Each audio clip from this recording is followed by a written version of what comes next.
नमस्कार नमस्कार नमस्कार। उत्कर्ष ऑनलाइन प्लेटफॉर्म पर आप सभी साथियों का स्वागत है। मेरा नाम है नरेश उपाध्याय और चलिए बात करते हैं आज के अपने इंग्लिश लैंग्वेज के लेक्चर की। पहले तो सभी विद्यार्थियों को बहुत बहुत नमस्कार, सभी को गुड मॉर्निंग। और साथ ही साथ इंग्लिश की क्लास होएगी अपनी। और दूसरी बात, देखिए पहले कुछ एक बेसिक बातें कर लेते हैं। जैसे आमतौर पे होता है ना कि पहला दिन जो है वो चर्चा परिचर्चा का रहता है।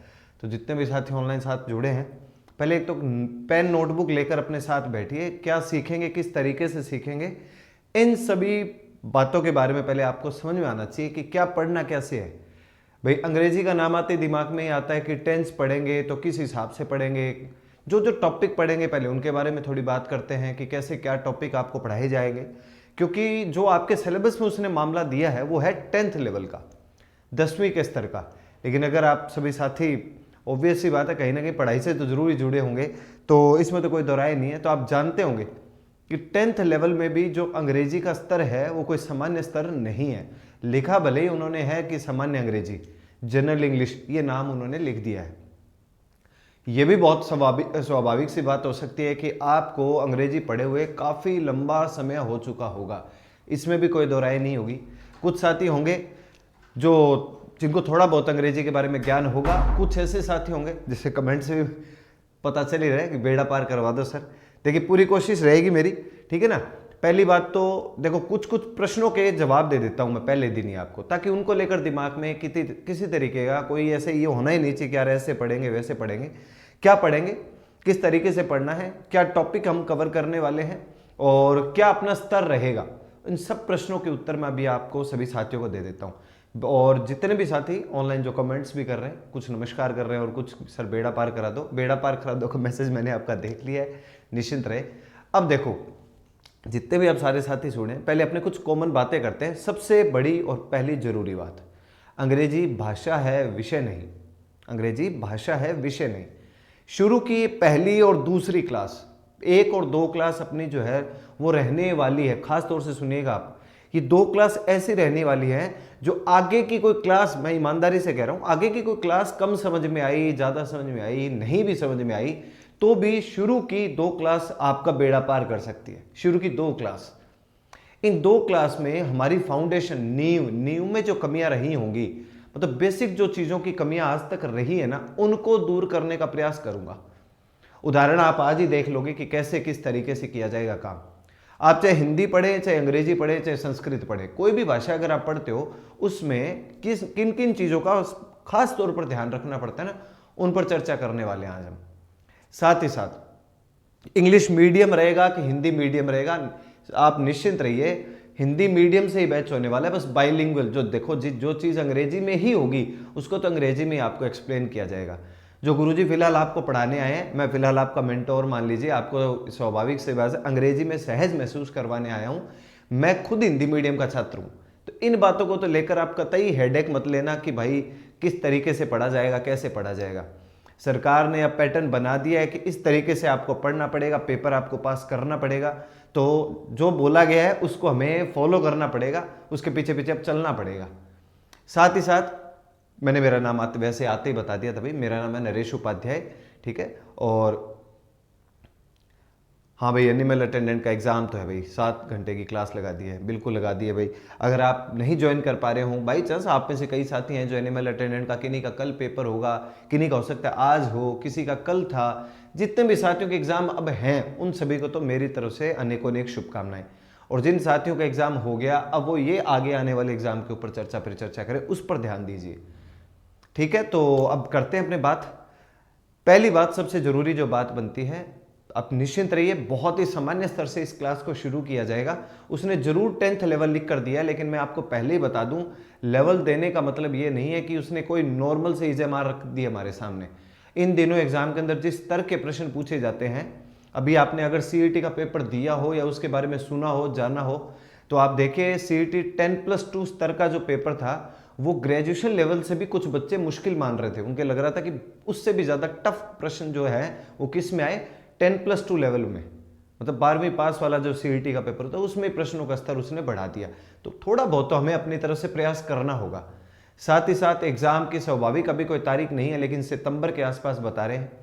अभी आपका कोई एग्जैक्ट सिलेबस भी निकल कर सामने नहीं आया है कि भाई ये फला फला टॉपिक आपको पढ़ लेने चाहिए और ये आपके एग्जाम के अंदर इनसे ऐसे क्वेश्चन पूछे जाएंगे। लेकिन अनुभव के आधार पर ये कह सकता हूं, जब उसने 10th लेवल लिख दिया है तो कुछ टॉपिक्स जो हैं वो कंफर्मेशन में है कि हाँ जी ये तो होने ही होने हैं। वो कुछ मैं टॉपिक आपके साथ शेयर कर लेता हूं कि ऐसे कौन कौन से टॉपिक हैं जो तो कंफर्मेशन में हमें और आपको पढ़ने ही पढ़ने हैं। पहले उनके बारे में बात कर लेता हूं। जैसे उदाहरण के तौर पर सबसे पहली क्लास, मतलब आज की और जो कल की क्लास होने वाली है, अधिकतर ही अपनी रहेगी बेसिक वर्ब के बारे में। किसके बारे में रहेगी? बेसिक वर्ब्स के बारे में मैं आपको थोड़ी बातें समझाऊंगा कि क्या वर्ब होती है, नहीं होती, कैसे पता चलता है। इस पे आज की क्लास होगी, तो ये तो डिटेल में अभी चर्चा करने वाले हैं। एक जो टॉपिक अपने पढ़ने वाले हैं वो पढ़ेंगे हम जी टेंस। कौन सा टॉपिक पढ़ेंगे? टेंस। ये टेंस एक ऐसा नाम है जो आपने आज जीवन में पहली बार नहीं सुना होगा, बहुत बार सुना है आपने। जब भी पढ़ाई करी है तो ऑब्वियस सी बात है, सामान्य सी बात है, आपने टेंस नाम जरूर सुना ही सुना होगा। और यह भी स्वाभाविक सी बात है कि टेंस बच्चे ने पढ़े होते हैं, कम से कम एक आइडिया लगा लेते हैं कि उसने छठी क्लास में, 6th क्लास में पहली बार पढ़े होते हैं।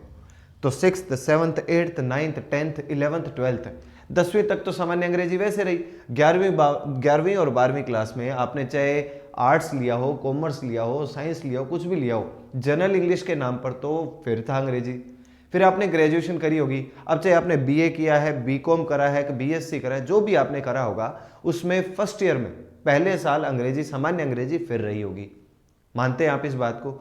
ओवरऑल और इन सभी क्लासेस के अंदर अब आपने कम पढ़ा, ज्यादा पढ़ा, कैसे पढ़ा, वो तो बाद की बात है, पर एक बात पक्की है, टेंस नाम का एक टॉपिक हमेशा से रहा था। और टेंस नाम के टॉपिक के ऊपर कमांड हासिल करना, मतलब ये निश्चित हो जाना कि टेंस से तो मेरा कोई प्रश्न शायद ही गलत हो, ऐसा कॉन्फिडेंस बहुत कम बच्चों में देखने को मिलता है। हो सकता है आपको भी लगता हो कि भाई टेंस नहीं आते। अगर मैं कहूं कि टेंस किस किस को आते हैं, उनके हाथ ऊपर कम संख्या में होते हैं। लेकिन अब हमें किस तरीके से टेंस पढ़ने हैं वो जरूरी बात है। जिस हिसाब से एग्जाम के अंदर प्रश्न पूछे जाते हैं, आपने पढ़े होंगे ता है, ती है, ते है, ये लग जाए तो वो सिंपल प्रेजेंट टेंस होता है। लेकिन दोस्त हिंदी में तो लिखा हुआ आएगा नहीं, अंग्रेजी में छपा आना है वो, और वो स्कूल लेवल में भी अंग्रेजी में ही छपा आता था। हमें पता लगाना पड़ता था कि इसमें कौन सा टेंस है, उस हिसाब से क्या वर्ब लगनी है, क्या क्रिया, हेल्पिंग वर्ब, सहायक क्रिया लगनी है। ये तब का तब से आज तक चलते आ रहा है। तो टेंस पढ़ेंगे हम। एक पार्ट जो अपने पढ़ने वाले वो होगा जी एक्टिव पैसिव। एक्टिव पैसिव ये पार्ट अपने जरूर पढ़ेंगे। एक्टिव पैसिव, निश्चिंत रहिए, एक्टिव पैसिव का आपका एक भी प्रश्न गलत नहीं होगा। चाहे उसने प्रश्न 1 पूछा, चाहे 2 पूछे, चाहे 5 पूछे, जितने भी पूछे, आपका एक्टिव पैसिव का क्वेश्चन गलत नहीं होगा अगर आपने थोड़ा सा भी ध्यान से देख लिया। क्योंकि एक्टिव पैसिव बहुत ही बेसिक से सिद्धांत पे काम करता है। मैं सिद्धांत तो वो आज ही बता देता हूं आपको कि जैसा एक्टिव वैसा पैसिव, जैसा एक्टिव आपको दिया रहता है बिल्कुल पैसिव वैसा का वैसा ही रहता है। टेंस वगैरह में कभी कोई बदलाव करना ही नहीं होता। बाकी जिस दिन टॉपिक आएगा तब की तब बात कर लेंगे, ठीक है। एक पार्ट जो अपने पढ़ने वाले हैं वो होगा जी डायरेक्ट इनडायरेक्ट। एक होगा डायरेक्ट इनडायरेक्ट। आप में से कुछ साथी सोच रहे होंगे कि भाई अभी तक तो सिलेबस आया नहीं, उसमें नाम कहीं लिखे हुए नहीं है। दोस्त जिस दिन सिलेबस आएगा उस दिन भी ऐसे फॉर्मेट उसने आमतौर पर देने ही देने, इसमें कोई दो राय नहीं है। आपका सिलेबस विस्तृत जो आपका सिलेबस है वो भी जल्दी जारी कर दिया जाएगा, लेकिन ये कुछ पार्ट्स ऐसे बनते हैं जो आने ही आने, कंफर्मेशन है ये तो, ठीक है। डायरेक्ट इनडायरेक्ट हो गया आपका एक्टिव पैसिव। डायरेक्ट इनडायरेक्ट की जगह पे उसने हो सकता है क्या लिखा हो, नरेशंस। एक ही बात है, क्या लिख सकता है वो, नरेशंस लिख सकता है। जैसे एक्टिव पैसिव को कई बार सिलेबस के अंदर अलग अलग में वॉइस लिखा रहता है, इसको वॉइस लिखा रहता है, इसको नरेशन से लिखा रहता है। डायरेक्ट इनडायरेक्ट की ही बात हो गई है, ठीक है। एक जो बेसिक अपने पार्ट पढ़ेंगे वो पढ़ेंगे आर्टिकल्स।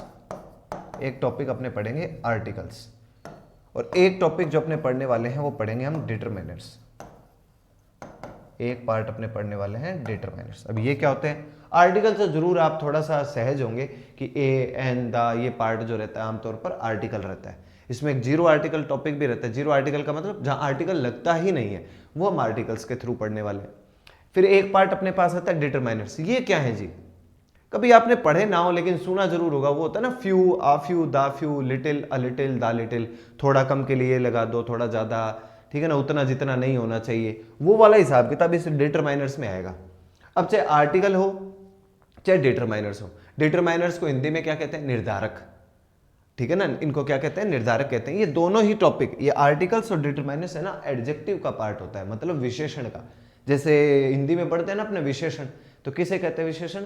संज्ञा और सर्वनाम की विशेषता बताने वाले शब्द आमतौर पर विशेषण होते हैं। बस वही मामला है, ये भी विशेषण ही है, यूं मान लीजिए आप।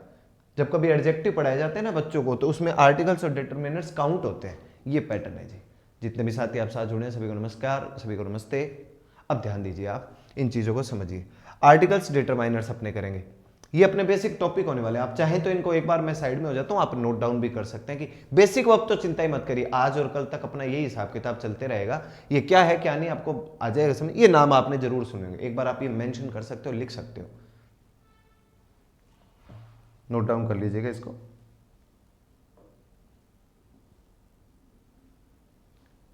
जो मेरे साथी कह रहे हैं सर इंग्लिश में कुछ नहीं आता है, निश्चिंत रहो मित्र, मेरे को पता ही है इस बात का कि लगभग साथी जो अंग्रेजी विषय को लेकर अनकंफर्टेबल एज महसूस करते हैं, क्योंकि भाषा है, अंग्रेजी के साथ हमारा ज़्यादा इतना जुड़ाव कभी रहा नहीं होता है, स्कूल में कहीं नहीं रहता ना, हमारी सोसाइटी के अंदर, स्कूल के अंदर 70 कमियां हो सकती हैं। लेकिन देखो दोस्त, अब नहीं आता, ये प्रश्न को साइड में छोड़ दीजिए, अब सीखना है, इसको टॉप पे रखना है अपने को, क्योंकि सिलेबस में दे रखा है। अब चीज़ें जिस हिसाब से बदलती रहती हैं, जब नए नियम जुड़ते घटते रहते हैं, उस हिसाब से हमें तो काम करना पड़ेगा। सरकारी नौकरी सबने चाहिए, सबको चाहिए भाई, कि कैसे भी करके भाई, ये होता है ना कि हाथ में बस वो राजयोग लिखा रहना चाहिए, सरकारी खजाने में उसका नाम होना चाहिए, तो इसके लिए मेहनत तो अपने को करनी पड़ेगी। और एक बात तो मैं आपको कह दूं भाई, जैसे एक देसी कहावत है कि जो रोता हुआ जाता है मरे की खबर लेके आता है। अगर आप क्लासरूम में बैठोगे इस हिसाब से कि अरे नहीं आता यार समझ में ये वो, तो फिर वो समझ में आएगा भी नहीं, क्योंकि पहले आपने तो दिमाग को आदेश दे दिया है कि नहीं पार पड़े, तो फिर तो कैसे काम चलेगा। है नई भाषा है, जितना सीख सकते हो बढ़िया भाई, उतना ही बेहतर। ये आपने उम्मीद करता हूं नोट डाउन किए होंगे, ठीक है। और इसके अंदर कौन सा पार्ट, अब एक वोकैब का सेक्शन भी अपने को पढ़ना पड़ेगा, वोकैबुलरी। वोकैबुलरी के अंदर अपने क्या पढ़ सकते हैं? सिनोनिम्स, सिनोनिम्स पढ़ सकते हैं, एंटोनिम्स पढ़ सकते हैं, सिनोनिम्स एंटोनिम्स। सिनोनिम्स क्या होता है? जैसे आमतौर पर हिंदी में बोलते हैं हम पर्यायवाची, तो से सिनोनिम्स, से समान, ये तो हो गए जी आपके पर्यायवाची, मैं इनको कह देता हूं समान। और ये क्या हो गया जी? एंटोनिम्स। वो कहता है ना, कई बार कोई व्यक्ति कहे कि यार वो मैं जैसा उसको बोल दूं वो मेरे एंटी ही काम करता है, एंटी का मतलब विपरीत, ये विलोम कह सकते हैं आप। तो सिनोनिम्स एंटोनिम्स भी पढ़ने वाले हैं, मतलब सिनोनिम्स का मतलब पर्यायवाची और एंटोनिम्स का मतलब हो जाएगा जी आपका विलोम शब्द। इनके बारे में जानकारी लें, कितने पढ़े? 10, 20, 50, 70, निश्चिंत रहिए, मैं जितने कराऊं पहले उन पे कमांड कर लीजिएगा, बाद की बाद में देखी जाएगी, पहले इन पर आप कमांड करिएगा। जिनसे भी पढ़ते हो उन पर भरोसा रखिए, आपको जुबान से कब सरस्वती निकले कोई बड़ी बात नहीं है भाई। पूरा प्रयास यही रहेगा कि इन क्लासेस के थ्रू ही आप अपने घर पे बैठ के पढ़ रहे हैं, आपको वहीं का वहीं ही आपका सिलेक्शन की जो निर्धारण होता है वो वहीं से ही डिसाइड कर दिया जाए, फिक्स कर दिया जाए। देखते हैं, बाकी ईश्वर के हाथ में है सारा कुछ हिसाब किताब। सिनोनिम्स एंटोनिम्स पढ़ेंगे। एक है ना ऑफिशियल टर्म्स रहते हैं, ऑफिशियल टर्म्स, उनके बारे में अपने बात करेंगे थोड़ी बहुत। ऑफिशियल टर्म्स, ऑफिशियल टर्म्स कह लो या वोकैब कह लो, ऑफिशियल कुछ वोकैब भी रहती है। जैसे होता है ना कि भी ऑफिस वगैरह के अंदर कैसे वर्ड मीनिंग प्रयोग में लाए जाने चाहिए, पारिभाषिक शब्दावली कह सकते हो आप एक तरीके से, इसे क्या कह सकते हैं? पारिभाषिक शब्दावली। अब देखिए, आप चतुर्थ श्रेणी के कर्मचारी बनेंगे तो आपको तो बहुत डील करनी पड़ेगी, वो सर्कुलर लेकर आना, वो नोटिस वहां पे चस्पा कर दो, ये कर दो, वो कर दो, ऐसे खूब नाम आपको सुनने पड़ सकते हैं। तो ऐसी कुछ चीजों के बारे में हम पता करेंगे, ऐसे कुछ मीनिंग रहते हैं अंग्रेजी में। तो आपके किसी अधिकारी ने आपको ये काम अगर सौंप दिया है तो पता तो होना चाहिए कहा क्या जा रहा है, ठीक है ना। तो उसके बारे में बात करेंगे। ऑफिशियल टर्म्स हो गए, वोकैब हो गई, मतलब पारिभाषिक शब्दावली, इसके ऊपर भी अपने जो है वो चर्चा करने वाले हैं। ये कुछ बेसिक बातें मैंने आपके साथ साझा करी है, इनके ऊपर अपने बात करेंगे। और कुछ पैटर्न जो है वो आपको प्रेपोजिशन के सिखाऊंगा भाई, कुछ पैटर्न जो है वो मैं आपको प्रेपोजिशंस के सिखाऊंगा।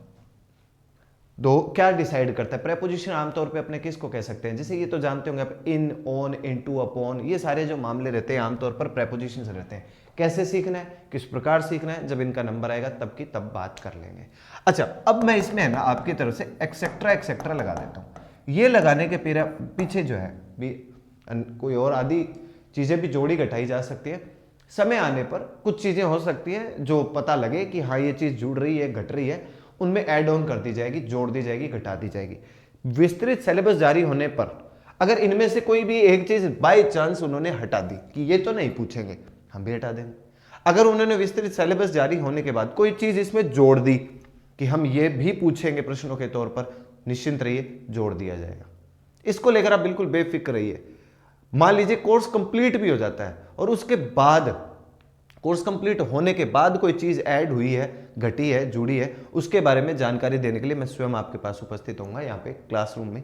जोड़ा गया होगा तो वो पढ़ाया जाएगा, हटाया गया होगा तो मैं आपको सलाह देने आ जाऊंगा कि भाई उसको एक बार साइड में रख देना, बाकी चीजों पे ध्यान देना। इसलिए, लेकिन जो मैंने लिखे हैं, जहां तक संभावनाएं बनती हैं, ये जुड़ेंगे भाई। इनसे प्रश्न पूछ, 10th लेवल कोई सामान्य स्तर नहीं है। आप खुद ही सोच लीजिए, 10th लेवल आपने भी 10वीं कभी पास करी ही होगी, तो उस आधार पे। अब मैंने तो भाई जो 10वीं है वो 2004 में पास करी थी। मेरी 10वीं क्लास 2004 में हुई थी। उस समय अंग्रेजी का स्तर जो था काफी विस्तृत लेवल पे था। आप में सोच सकते हैं कुछ साथी जो है वो 2004 के बाद करी हो 10वीं क्लास, कुछ साथी जिन्होंने 10वीं क्लास इससे भी पहले करी हो, कोई होंगे जो मेरे साथी जिन्होंने 10वीं करा होगा। तो सामान्य सी बात है, हमेशा भाषाओं का स्तर जो है घटता बढ़ता रहे, और भाषाएं हैं इनमें तो उतार चढ़ाव चलते ही रहते हैं, ठीक है ना। तो हो सकता है कुछ साथी सोच रहे हैं 2004 में इन्होंने 10वीं करी है तो उम्र का आइडिया, वो देखिए इस जब मैंने 10वीं करी तो 10 साल तो कम से कम होगा ही नहीं होगा। तो वो कहते हैं जो बॉडी स्ट्रक्चर पे आप नहीं जाइए, आप तो बस चीज़ों को सीखिए, पर आप समझ लीजिए, निश्चिंत रहिए। अंग्रेजी का क्या स्तर है क्या नहीं है वो मैं अच्छे से समझता हूँ, और आप भी निश्चिंत रहिए, आपको कैसे सिखाया जाएगा उस पर बात करते हैं। तो चलो, ये तो कुछ हो गई बातें बेसिक, इनको भी आप नोट डाउन कर लीजिएगा। फिर अपने बेसिक वर्ब पे अभी बात करने वाले हैं कि बेसिक वर्ब क्या है, कैसे सीखना है इसको, इस पे अभी बात करेंगे अपने।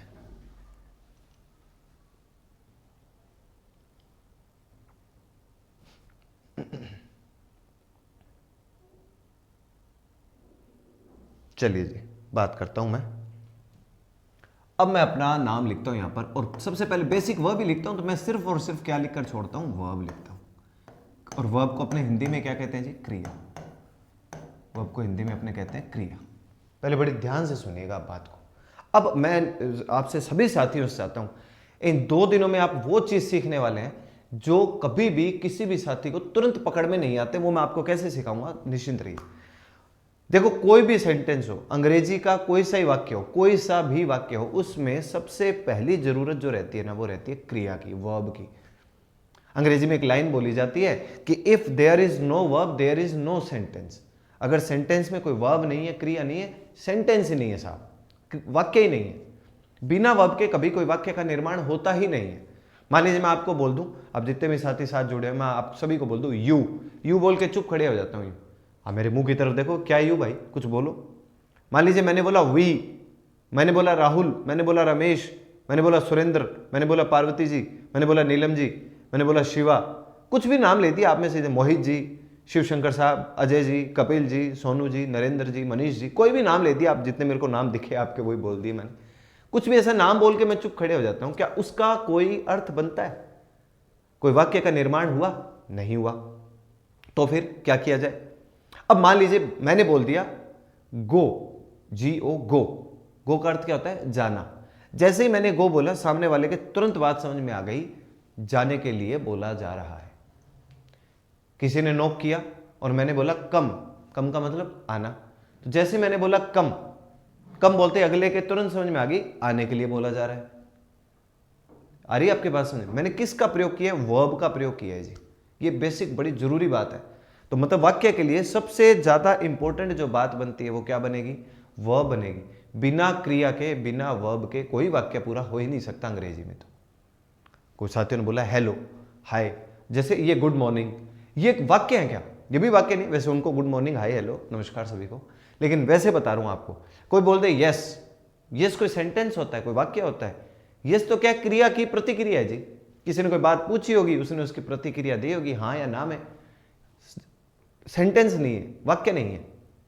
गुड मॉर्निंग एक सेंटेंस नहीं है, अभिवादन। गुड मॉर्निंग एक सेंटेंस नहीं है। कुल मिलाकर मैं ये समझाना चाहता हूं कि if there is no verb there is no sentence, मतलब वाक्य में अगर कोई वर्ब नहीं है सेंटेंस ही नहीं है। ये परिभाषा नहीं है कोई भी वो हो इस व्यक्ति विशेष ने ये बात कही थी और ये याद रखनी ना, ऐसे हम तो सामान्य बात कर रहे हैं आपस में मिलके, सामान्य स्तर से सीखने का प्रयास कर रहे हैं।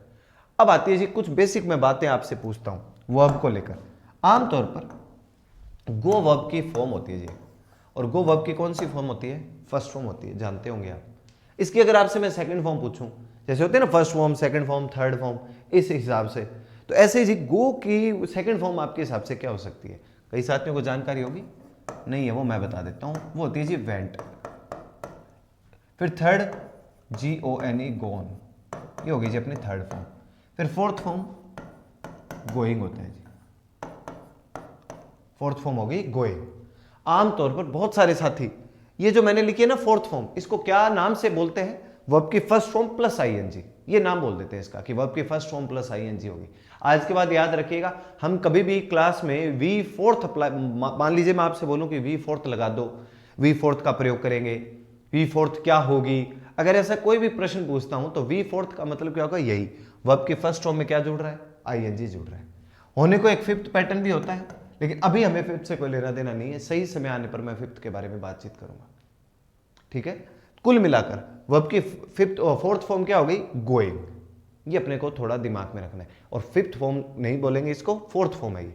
फिर चलते हैं नेक्स्ट वर्ब के ऊपर, और वो बड़ी इंपॉर्टेंट है, बहुत ही महत्वपूर्ण है, बी की सेकंड फॉर्म क्या रहती होगी, थर्ड फॉर्म क्या रहती होगी, इसके बारे में जानकारी पता करते हैं। काम आएंगे, बहुत काम आएंगी। आज अपनी पहली क्लास है, उस दिन भी, और जिस दिन अंतिम क्लास होगी ना, मैं आपको जिस दिन धन्यवाद बोल रहा हूँ अभी, धन्यवाद आपने साथ जुड़े, सीखे, समझे, उस दिन भी बी की वर्ब काम आ रही होगी। मतलब इतनी महत्वपूर्ण वर्ब है ये बी के अंदर। देखो बी है जो वर्ब की फर्स्ट फॉर्म मान ली, सेकंड फॉर्म क्या होती है जिसकी मैं बताता हूं आपको, वॉज और वर। थोड़ी देर रुकिए, आप समझ में आएगा कि क्या पता क्या करना चाहते हैं अपने। ये होगी जी वर्ब की सेकंड फॉर्म। थर्ड फॉर्म इसकी होती है जी been, BEEN। Fourth form be के अंदर ING लगा दो जी, बीइंग। ये लो सब। आमतौर पर फिफ्थ फॉर्म, अब चलता हूं मैं फिफ्थ की ओर। फिफ्थ की ओर आमतौर पर बच्चे क्या मानते हैं कि गोज वाला पैटर्न रहता है। कौन सा पैटर्न रहता है? गोज वाला। वर्ब की फर्स्ट फॉर्म में एस और एस लग जाता है ना, वो फिफ्थ के तौर पर चलता है। अपने यहां पर कुछ गलत भी ऐड करके चलेंगे, वो है जी 2 + V फर्स्ट। ये हम कुछ ऐड कर रहे हैं अपनी तरह से, क्योंकि आगे 10 चीजें सही सीख लेंगे इसकी वजह से। 2 + V फर्स्ट ये हमने फिफ्थ के तौर पर जोड़ दी। वैसे फिफ्थ का पैटर्न क्या रहता है? आमतौर पर गोज, लेकिन हम ये जो ऐड कर रहे हैं ना यहाँ पे 2 के बाद वर्ब की फर्स्ट फॉर्म, ये क्यों ऐड कर रहे हैं? ये आगे 10 चीजें हमारी सही करवाएगा। तो कोई चीज अगर सही सीखने की, आगे जब 10 चीजें सही करवा सकता है तो शुरू में उसको इस तरीके से समझने में कोई बुराई नहीं। अभी हो गया जी बीइंग। फिर एक फॉर्मेट पे अपने चलते हैं, वो है 2 + V फर्स्ट। फिर मैं बताता हूं आपको 2B ये क्या होता है, कैसे होता है, सही समय आने पर अपने को पता चल जाएगा। अब सुनिए जी, आप बी की कुछ एसोसिएट फॉर्म रहती है। एक तो होता है इज, एक होता है एम, एक होता है आर। कभी भी हमें वर्तमान के वाक्य को बनाने की जरूरत पड़ जाए, मतलब प्रेजेंट की, तब तो हमें इज एम आर की जरूरत पड़ेगी। और अगर पास्ट का सेंटेंस बनाना हो तब हमें यही जो मैंने वॉज और ऊपर लिखा है, ये कहाँ आ जाएगा जी? पास्ट में आ जाएगा। इसके एसोसिएट वर्ब्स कहलाती है। क्या नाम है इनका उसको रहने दीजिए, आप तो यूं याद रखो बी में 5 वर्ब आती है, is am are was were. Is am are present में, वॉज वर पास्ट में। इसकी थर्ड फॉर्म जो रहती है वो रहती है बीन। फोर्थ फॉर्म रहेगी बीइंग, वो तो हमने पता चल ही गया, वर्ब की फर्स्ट फॉर्म प्लस ING। अब एक वर्ब और लिखता हूं जी मैं यहाँ पे आपके लिए, और वो है जी डू। जरूर सुना होगा आपने डू। डू वर्ब की फर्स्ट फॉर्म लिख रहा हूं। अब इसकी सेकंड फॉर्म क्या हो सकती है जी? डू की सेकंड फॉर्म होगी जी डिड। थर्ड फॉर्म क्या होगी जी? जैसे इसमें बीन था, इसमें क्या है? डन है जी, इसमें हो जाएगा डन। फिर इसमें बीइंग था ना, तो इसमें क्या हो जाएगा जी? डूइंग हो जाएगा, इसमें हो जाएगा डूइंग। आमतौर पर इसके फिफ्थ के तौर पे अपने किसको देखते हैं? डज को देखते हैं, लेकिन अपने कुछ और भी लेकर चल रहे हैं साथ में, 2 + V फर्स्ट। आपसे निवेदन है, एक बार आप ये लिखिए, थोड़ी देर में मैं आपको बताऊंगा। होने को तो is am are was were वाक्य में सहायक क्रिया का भी तो काम करते हैं ना, हेल्पिंग वर्ब का। डू, डिड, ये भी तो हेल्पिंग वर्ब का काम करते हैं ना। डज भी हेल्पिंग वर्ब का काम करता है। तो ये मैं अब आपको हेल्पिंग वर्ब लिखवा रहा हूं या वर्ब? मैं आपको लिखवा रहा हूं वर्ब। अभी तक मैंने हेल्पिंग वर्ब का जिक्र भी नहीं किया, सहायक क्रिया का। इसके अगली स्लाइड पे, अगले पन्ने पे चलेंगे तब बात करूंगा हेल्पिंग वर्ब के बारे में। अभी तो मैं क्या लिख रहा हूं, ये सारी वर्ब है जी। ये जो डू हुआ, ये जो आपका बी हुआ, इनको मैं वर्ब के नाते आपके सामने लिख रहा हूं। एक बार पहले आप इन्हें नोट डाउन कर लोगे। सर ये रिकॉर्डेड क्लास भी मिलेगी? बिल्कुल मिलेगी। ये जो अभी आप लाइव देख रहे हैं, अगर आप किसी भी वजह से कभी लाइव नहीं देख पाते हैं, जो भी कोई भी कारण रहे, तो आपको ये रिकॉर्डिंग में चली जाएगी आपकी।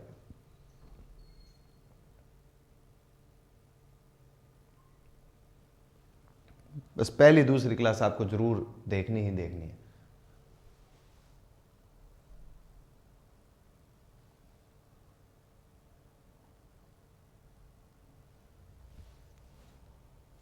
करा आप साथियों ने नोट डाउन? लिखना जरूर भाई।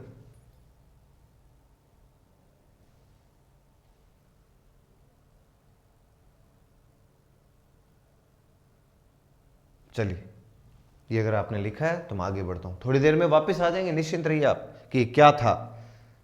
अब एक वर्ब और लिखते हैं जी अपने, वो है यहां पे हैव। हैव मैं लिख रहा हूं वर्ब की फर्स्ट फॉर्म। फिर सेकंड फॉर्म होती है जी इसकी हैड। थर्ड फॉर्म होती है जी इसकी हैड। फोर्थ फॉर्म के नाम पे अपने पास एक नाम आएगा, वो होगा जी हैविंग। ये होगा जी फोर्थ फॉर्म। तो आज एक चीज तो सीख ही लो कि हैजिंग नाम का, HASING, हैजिंग नाम का अंग्रेजी में कोई प्रोग्राम है ही नहीं। ठीक है ना सर? इस वीडियो को वापस देख सकते हैं, बिल्कुल देख सकते हो आप जितने भी साथी हैं। अगर पर इसका मतलब ये नहीं है फिर क्लास से लेफ्ट आउट हो जाओ, चले जाओ। कभी आप नहीं देख पाते हैं, लाइव नहीं देख पाते हैं किसी भी कारणवश, तो आपको ये रिकॉर्डिंग में भी मिलेगी क्लास। ठीक है ना? तो जरूर देख पाओगे आप। तो फोर्थ फॉर्म के पे मैंने क्या लिख दिया जी? हैविंग लिख दिया। याद रखिएगा हैजिंग नाम का कोई प्रोग्राम नहीं है। फिर फिफ्थ के नाम पर कुछ नहीं है अपने पास, लेकिन यहाँ एक नाम है अपने पास, हैव के बाद टू लगा दो और हैज के बाद टू लगा दो।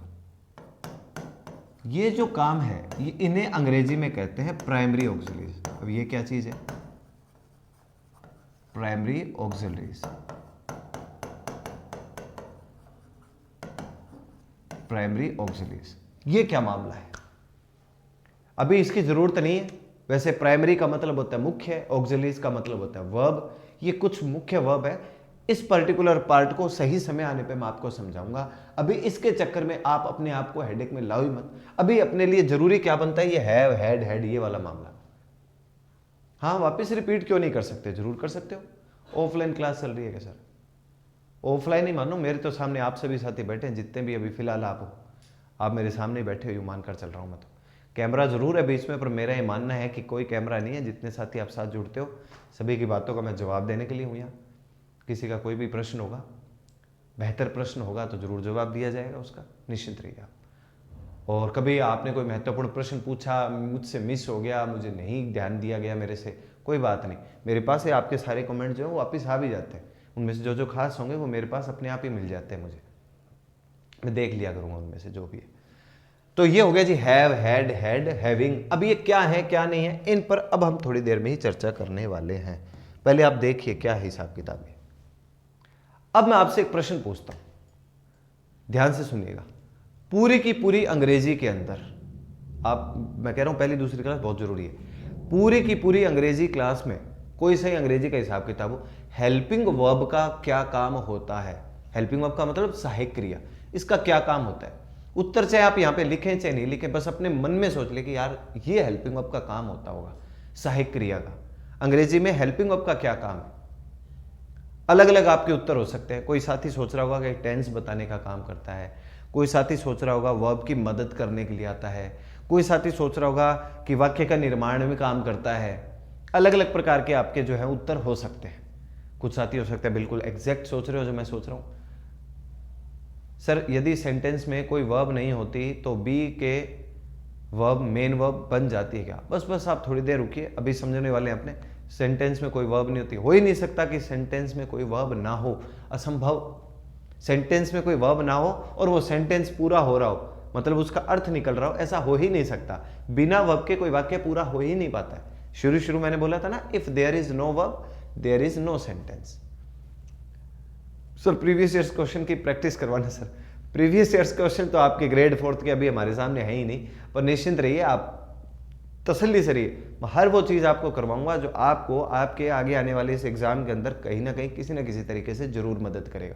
निश्चिंत रह के पढ़िए, आप चीज़ों को सीखिए। अब ये मैंने कुछ पैटर्न लिखे हैं, अब मैं आपको सिखाता हूं कि क्या मामला है। कभी भी किसी भी सेंटेंस में, अब ये मैंने हेल्पिंग वर्ब लिखे ही नहीं, मैंने तो इनको लिखा है क्रिया, वर्ब लिखे हैं। तो अब ये कभी किसी सेंटेंस में अगर आपको डू, ये 3 पॉइंट अपने पास, डू एक होता है जी डज और एक होता है डिड। यदि ये सेंटेंस में, यदि ये सेंटेंस में हेल्पिंग वर्ब, यदि ये सेंटेंस में हेल्पिंग वर्ब को हिंदी में क्या कहते हैं अपने, सहायक क्रिया, हेल्पिंग वर्ब सहायक क्रिया। यदि ये सेंटेंस में हेल्पिंग वर्ब सहायक क्रिया का काम करेंगे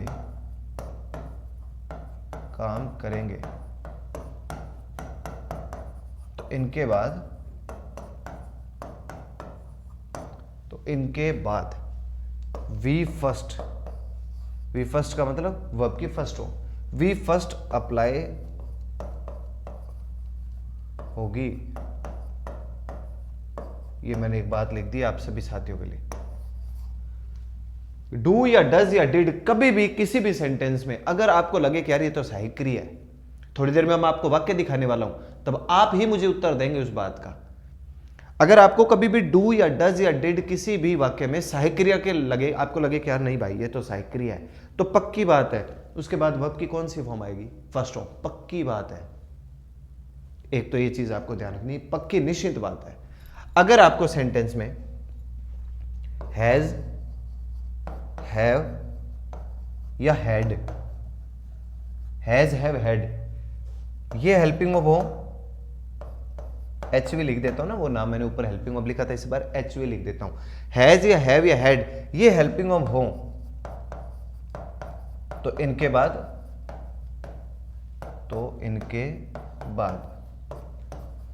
वी थर्ड, वर्ब की थर्ड फॉर्म होगी। देखो आप ध्यान से, अगर आपको किसी भी वाक्य में हैज या हैव या हैड सहायक क्रिया लग रहे हो, आप सोचो कि यार सहायक क्रिया है, तो पक्की बात है अगर आपको सहायक क्रिया लगेगी, इंग्लिश में क्वेश्चन एग्जाम में किस तरीके से पूछे जाते हैं, रुकिए निश्चिंत रहिए दोस्त, पहली क्लास, अब पहली क्लास में क्वेश्चन भी कैसे पूछे जाएंगे, क्या होगा, सारा तो एकदम से समझ नहीं। पहली दूसरी क्लास तो जो है वो हम क्या काम कर रहे हैं, पहले थोड़ी नींव तैयार कर रहे हैं, फाउंडेशन तैयार कर रहे हैं, जो पीछे कमियां रहेगी ना जितनी भी, उनको पहले पूरा कर लेते हैं। ABCD तो नहीं सिखाया जाए, नहीं संभव मेरे लिए, लेकिन जो कमियां रह सकती हैं कॉम्पिटिटिव एग्जाम को देखते हुए, किसी भी एग्जाम को देखते हुए, उनको पहले पूरा करने का हम प्रयास करें। आते ही हम यहाँ पे अंग्रेज बनने की कोशिश करनी नहीं, न मैं आपको कि तोते की तरह अपने अंग्रेजी बोलते हुए निकलेंगे इस क्लास के बाद, नहीं, ऐसा नहीं है, ऐसा कुछ तरीके से, इस तरीके से हमने सीखना ही नहीं है। बस मैं तो ये बता रहा हूं कि हैज या हैव या हैड, अगर ये आपको लगे कि यार ये तो सहायक क्रिया है, हेल्पिंग वर्ब है, तो पक्की बात है जी, इसके बाद तो होगी वर्ब की थर्ड फॉर्म। डू या डज या डिड अगर आपको लगे कि यार ये सहायक क्रिया लग रही है मुझे, तो इसके बाद वर्ब की कौन सी फॉर्म होगी, फर्स्ट फॉर्म। अभी देखो हम थोड़ी देर में सेंटेंस लिखने वाले हैं, आपकी सारी कहानी समझ में आ जाएगी। लिखो पहले इसको आप,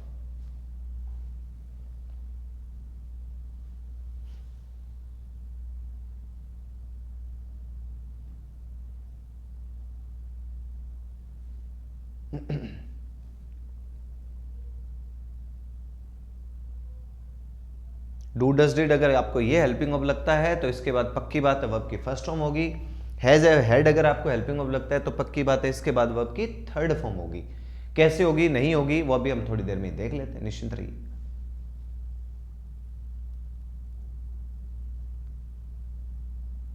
चलिए जी, अब आते हैं अपने, अब मैं आपको एक बेसिक चीज सिखाने की कोशिश करता हूं, ध्यान से सुनिएगा। अब मैं आपको बताता हूं पूरे के पूरे अंग्रेजी में हेल्पिंग वर्ब सहायक क्रिया का काम क्या है। देखो 5 वर्ब आपने लिखी, वर्ब की first form, second form, third, fourth, fifth, इस हिसाब से। फोर्थ को तो एक बार साइड में रख, फिफ्थ को तो साइड में छोड़ दीजिए आप। V first, second, third, fourth और फिफ्थ, फिफ्थ को एक बार साइड में रख दीजिए, अभी सही समय नहीं है उसके बारे में बात करने का। लेकिन 4 जो शुरू की वर्ब आपने लिखी है, first form, second form, third form और फोर्थ फॉर्म, इन 4 में से वर्ब की फर्स्ट फॉर्म और सेकंड फॉर्म अपने दम पर किसी भी वाक्य का निर्माण कर सकते हैं। मैं आपको हेल्पिंग वर्ब का काम बता रहा हूं पूरी की पूरी अंग्रेजी के अंदर। एक तो है जी वर्ब की फर्स्ट फॉर्म और एक है वर्ब की सेकंड फॉर्म। ये अंग्रेजी के अंदर किसी भी वाक्य का निर्माण स्वयं के दम पे अपने दम पर कर सकते हैं। इनको किसी भी सहायक क्रिया की सामान्य तौर पर जरूरत नहीं होती। सेकंड फॉर्म को तो बिल्कुल भी नहीं होती। सेकंड फॉर्म जो होता है ना, इसको तो हेल्पिंग वर्ब की जरूरत है ही नहीं। फर्स्ट फॉर्म को कभी कभार जरूरत पड़ती है, अदरवाइज फर्स्ट फॉर्म भी अपने दम पर सेंटेंस का स्वयं निर्माण कर सकता है, कोई हेल्पिंग वर्ब नहीं चाहिए उसे। एक आध जगह जरूरत पड़ती है वो हम देख लेंगे। अच्छा जी, वर्ब की थर्ड फॉर्म और फोर्थ फॉर्म, थर्ड और फोर्थ, ये किसी, मैं बताता हूं हेल्पिंग वर्ब का काम क्या है। वर्ब की थर्ड फॉर्म और फोर्थ फॉर्म किसी भी सेंटेंस का निर्माण बिना सहायक क्रिया के नहीं कर सकते।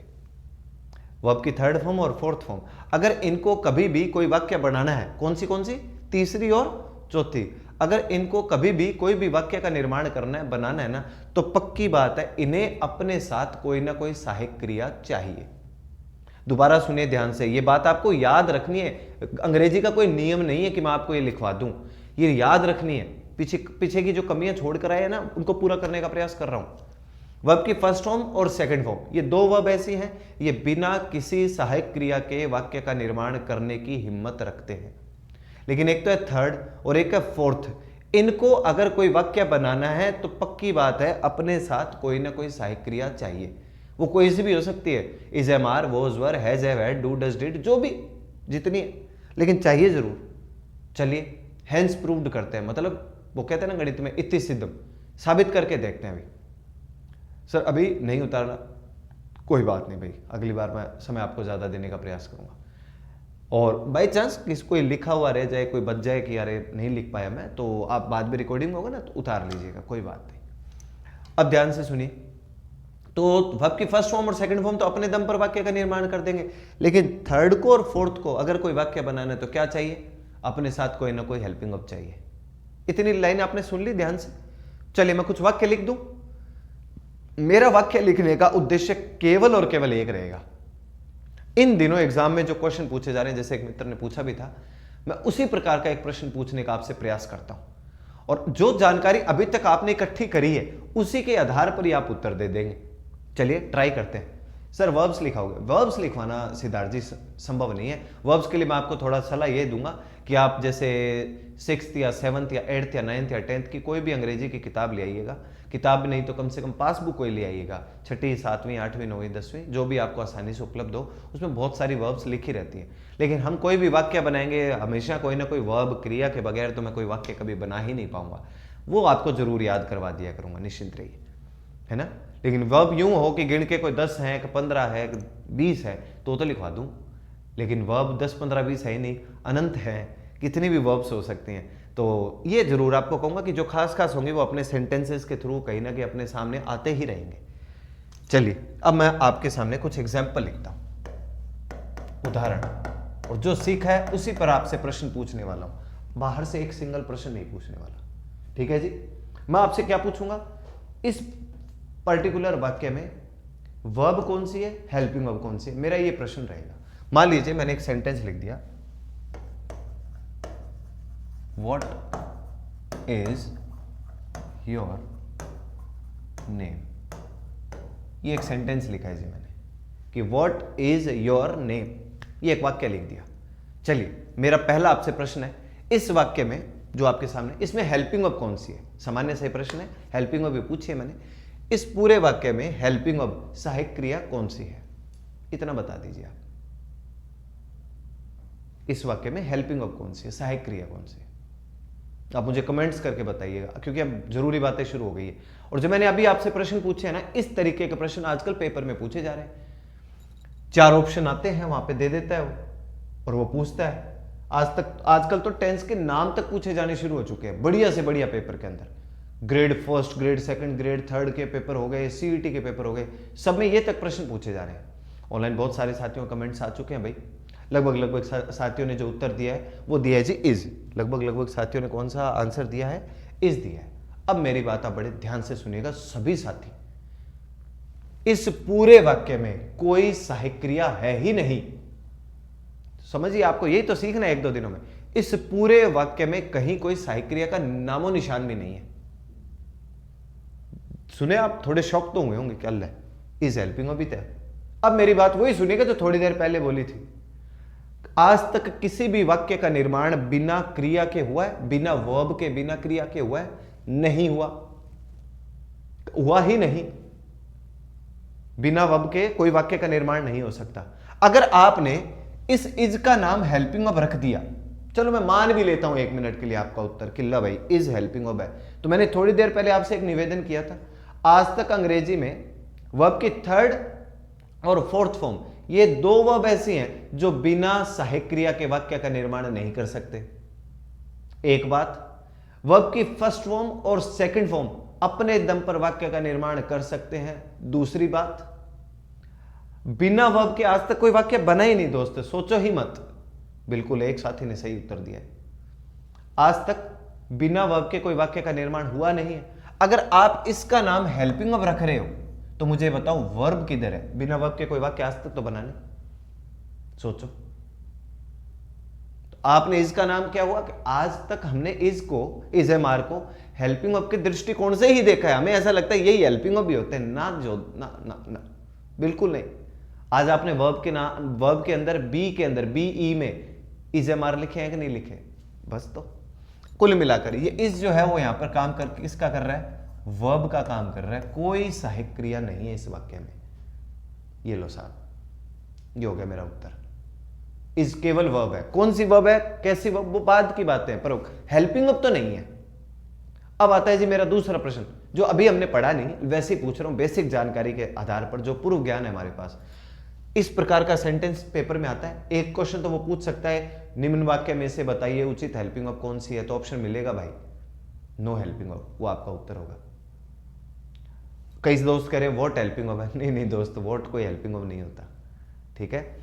कहीं हेल्पिंग वर्ब है ही नहीं। और व्हाट का मतलब क्या होता है? क्या कोई वर्ब क्रिया थोड़ी है, ठीक है?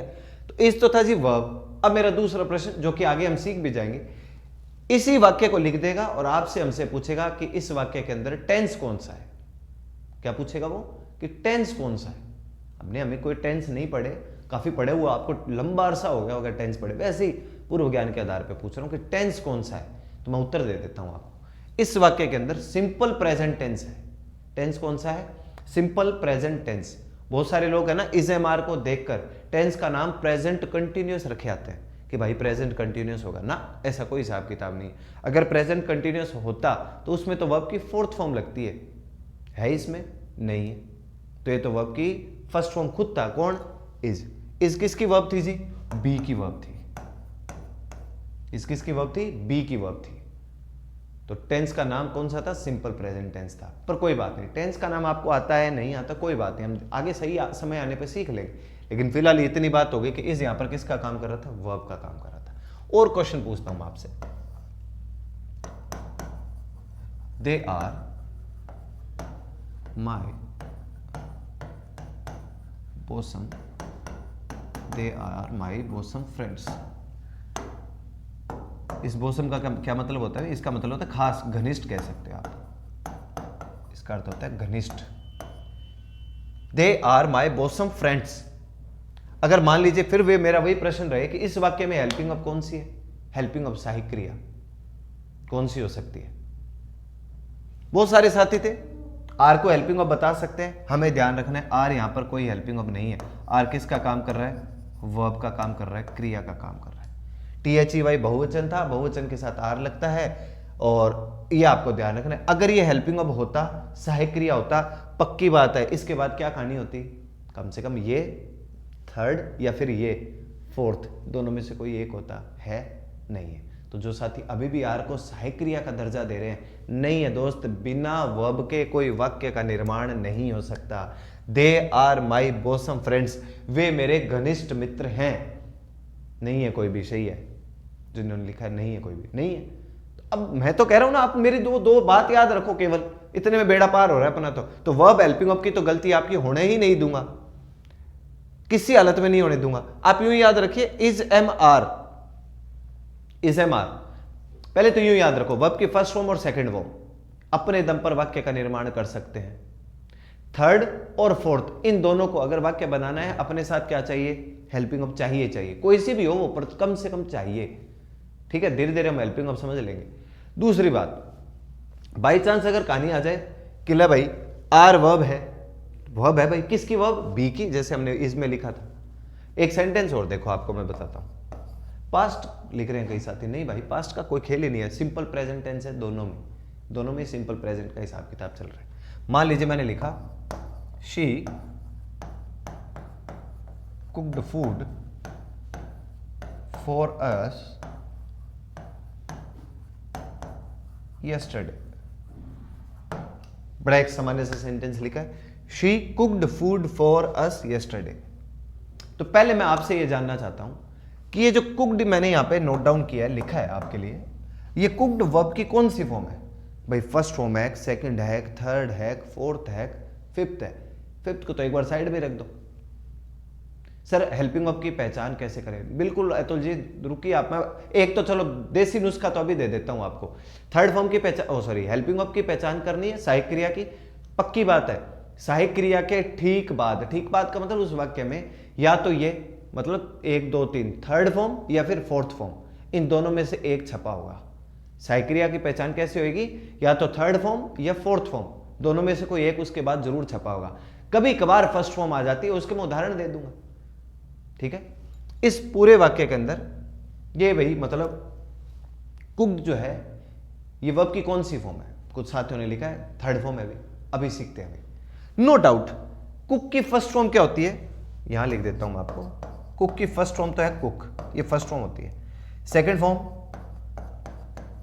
कुक्ड होती है, थर्ड फॉर्म कुक्ड ही होती है, फोर्थ फॉर्म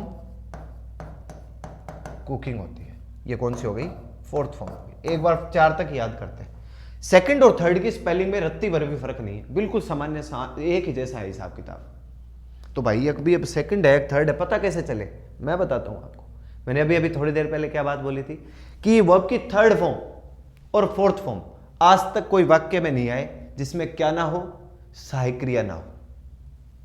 बोली थी ना, कुछ चीजें आपको सुननी पड़ेंगी, याद रखनी पड़ेंगी। मैंने बोला था कि वर्ब की ये थर्ड फॉर्म और फोर्थ फॉर्म ये किसी भी वाक्य में आएंगे, अपने साथ 100% कोई ना कोई हेल्पिंग वर्ब लाएंगे, सहायक क्रिया लाएंगे। अगर आपने इस कुक्ड का नाम जो लिखा हुआ है अपने वाक्य में, अगर इसका नाम थर्ड फॉर्म रख दिया, ये वाली स्पेलिंग मान ली, तो मुझे ये बताओ हेल्पिंग वर्ब किधर है पूरे वाक्य में? सहायक क्रिया है कहीं? नहीं है। तो कुक्ड ये जो यहां मौके पे लिखी हुई है, ये वर्ब की कौन सी फॉर्म है जी? ये है जी वर्ब की सेकंड फॉर्म। वर्ब की कौन सी फॉर्म है? ये सेकंड फॉर्म हो गई है। कुक्ड सही लिखा आपने। तो ये वर्ब की सेकंड फॉर्म है। टेंस कौन सा? ठीक है, हम टेंस के नाम वगैरह नहीं जानते, कोई बात, ऐसे ही हम तो बातचीत कर रहे हैं। अगर टेंस का नाम कभी पूछा जाएगा ना, तो इसका नाम होगा सिंपल पास्ट। इसका नाम क्या होगा? सिंपल पास्ट होगा। ये चीज सीखी हमने। ये कुक्ड वर्ब की कौन सी फॉर्म थी? सेकंड फॉर्म थी। ये बेसिक फॉर्मेट अपनों ने समझ लिया है, इसको आप दिमाग में रखेंगे। अगली जो अपनी क्लास होगी उसके अंदर निश्चिंत रहिए आप, अगली जो अपनी क्लास होगी उसके अंदर इसी प्रकार की और बहुत सारी अपने वर्ब, मतलब ये तो मैंने आज तो क्या इतना ही कर पाया, कुछ तो 5-7 मिनट तो मैं खुद ही लेट हो गया था, तो उसके लिए क्षमा चाहूंगा। पर बाकी कल जो है अपने क्लास के अंदर शुरुआत यहीं से ही करूंगा। ऐसे ही कल आते ही सबसे पहला काम क्या करूंगा, 2 दिन मेरा अटेंशन और ध्यान सिर्फ और सिर्फ किस पे रहेगा? आपको वर्ब हेल्पिंग वर्ब की पहचान करवाने पर। एक होता है ना, आपने कभी पढ़े होंगे कि सबसे पहले लिखा रहता है वो सब्जेक्ट लिखा रहता है, सबसे अंत में जो होता है वो ऑब्जेक्ट होता है ना, नहीं होता ऐसा मामला कुछ भी। ये भी हम कल की क्लास में सीखने वाले हैं। धीरे धीरे स्टेप बाय स्टेप बढ़ेंगे हम, मतलब एकदम से अंग्रेज बनने की कोशिश किसी को नहीं करनी और ना हमने बनना। बेसिक चीजों का ज्ञान लेंगे जिससे हमारे ये जो एग्जाम जिस भी समय होगा, जिस भी दिन होगा, उसमें अपनी पार पड़े। ठीक है ना? आज तो ये 3 ही लिखे, हो सकता है कहीं छोटा मोटा कंफ्यूजन रहेगा। देखो इतनी पुरानी धूल मिट्टी है, वो आज हटेगी दिमाग से तो थोड़ा समय तो लगेगा, है ना? आप सोचो अंग्रेजी के तो नट बोल्ट ही आज खुलेंगे कईयों। तो निश्चिंत रहिए। क्या वर्ब होती है, हेल्पिंग वर्ब होती है? तो मैंने 2-3 उदाहरण में दे पाया हूं आज आपको, कल 10वें ऐसे उदाहरण दूंगा जिसमें मुझे फिर बोलने की जरूरत नहीं होगी। आप स्वयं बताएंगे कि ये वर्ब है जी, ये हेल्पिंग वर्ब है जी, आप खुद बता दिया करेंगे, निश्चिंत रहो। लेकिन उसके लिए जरूरी क्या बात होती है? पॉजिटिव माइंड के साथ आपको सकारात्मकता के साथ क्लास में बैठे रहना होगा। रोते हुए नहीं जाता, नहीं तो मरे की खबर लेके आता है। मैंने कहा ना, पॉजिटिव होकर बैठेंगे अपने, भी हाँ आएगा समझ में, जितना समझ में आता है बेहतर है, सीखे जी, सीखने का समय है हमारा भी। तो उम्मीद करता हूँ लेक्चर आपको इन्फॉर्मेटिव लगा होगा, बहुत सारी चीज़ें आपने सीखी होंगी। जितने भी साथी मेरे साथ सर कितने बच्चे लाइव क्लास ले रहे हैं, 200 प्लस बच्चे हैं, ठीक है ना। तो कुल मिलाकर 200 प्लस तो वो बच्चे हैं जो इंटरेक्शन कर रहे हैं मेरे साथ, मतलब मैसेज चल रहे हैं जिनके मेरे पास। बाकी इसके अंदर जो है ना लगभग 1800 की संख्या है फिलहाल तो अंग्रेजी की क्लास में, और 200 वो बच्चे जो मेरे साथ मैसेज पे बातचीत चल रही है उनके है। धीरे धीरे परफेक्ट करेंगे, मैं हूं ना आपके साथ, करेंगे भाई, ठीक है ना। तो चलिए सर, सिलेबस कितनी क्लास का है? सिलेबस में 30-40 क्लास लगेगी, बाकी आपके उस पर भी निर्भर करेगा आप कितना अच्छे सीखे हो नहीं सीखे, सब चीज़ें उतार चढ़ाव चलते रहेंगे, बेफिक्र रहिए आप, ठीक है ना। तो सिलेबस की कितनी क्लासेज होंगी नहीं होंगी निश्चिंत रहिए, जो होंगी हमने तो पढ़ना है, मुझे पढ़ाना है, आपने सीखना है। सर हेल्पिंग वर्ब क्या होती है? चलिए गुरदीप जी इतना जाते जाते तो आपको बता देता हूँ। हेल्पिंग वर्ब सहायक क्रिया को हिंदी में कहते हैं, एक तो थर्ड और एक फोर्थ, ये दो अगर कभी किसी वाक्य में निर्माण करना चाहते हैं, वाक्य का थर्ड फॉर्म और फोर्थ फॉर्म, तो इनको अपने साथ सहायक क्रिया चाहिए। कल पढ़ेंगे, अभी आज ये टॉपिक कंप्लीट नहीं हुआ है, कल यही चलने वाला है। तो बहुत बहुत धन्यवाद, कल मिलते हैं, सीखिए समझिए, ऑल द वेरी बेस्ट, धन्यवाद।